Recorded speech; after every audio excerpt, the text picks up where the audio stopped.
19 here on 5 Live. The Duchess of York has been removed as the patron of multiple charities after an email from 2011 emerged in which she called the late sex offender Jeffrey Epstein her supreme friend. Well, it appears to have been sent after she had publicly claimed to have broken off contact with him and seems to privately apologise for her public rejection of Epstein.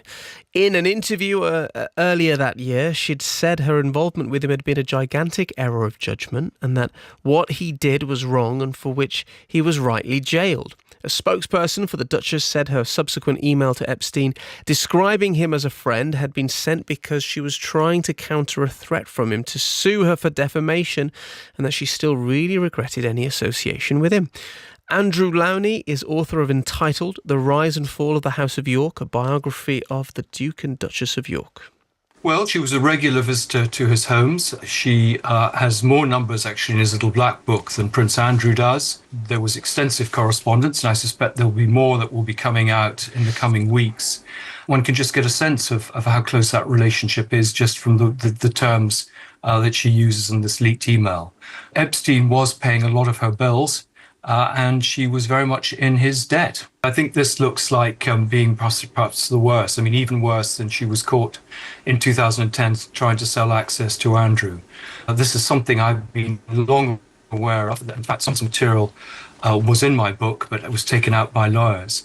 But I think the revelation of this email, the fact that she continued to have a close relationship with Epstein, in fact, it continued after 2011, I think it does make it very difficult for her to continue, both in terms of her charity work and her work as a children's author. Let's speak to Ben Lord, a royal commentator. Evening, Ben. Crisis upon crisis for the Yorks, hasn't it? Absolutely. It feels quite a relentless situation here where this scandal just seems to deepen and deepen and irreparably damage the reputation of not just Prince Andrew, but it now seems to be spilling into his ex-wife. And we heard there a bit about the funding of bills. Is that the problem for Prince Andrew and Sarah Ferguson? They've been attracted to people who can help them fund the lifestyle, pay the bills, and then also just help them get some access on at the same time.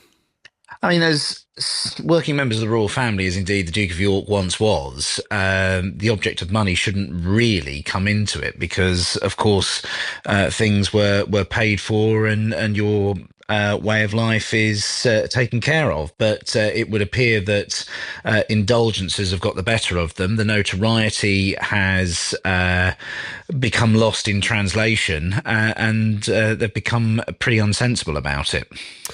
How do you think the royal family are going to react to this? It's just yet another piece of scandal in an endless conveyor belt of issues that are coming out of the York household. I'm sure it's going to be met with pretty typical eye roll bawling, but equally huge concern as to, you know, just where is this going to end? When you think it's not going to get any worse, there's then the next piece of scandal and revelation that comes. So I think we will just simply see the royal household will distance itself publicly from the Duchess of York, much as it has done with the Duke of York, because it's frankly an untenable situation. You literally took my next question out of my mouth there by basically I was going to say, where does this end? How much further can this go? But yeah, clearly this is something that will just rumble on and on. And for Sarah Ferguson herself, I mean, someone who's written a number of children's books, but are we going to be seeing any more children's books now? Well, I mean, that's not something any of us can particularly comment on because, of course, that's subject to a commercial arrangement with publishers and all of this good stuff. But I think that it's incredibly unlikely that we'll see such associations forthcoming, given the amount of charities, including children's charities, who have taken the steps today to announce that they are distancing themselves from the Duchess in light of this scandal. And public appearances? I was just about to say that, although the Duke of York is a member of the royal family in terms of them being a family and was seen at events such as the late Queen's funeral, we had started to see, for instance, Sarah Ferguson joining him in coming from church at Sandringham at Christmas in the last year or so.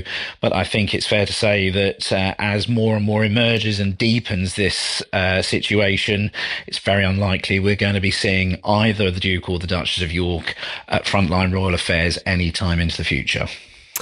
Ben, thank you very much for your time. Ben Lord there, 24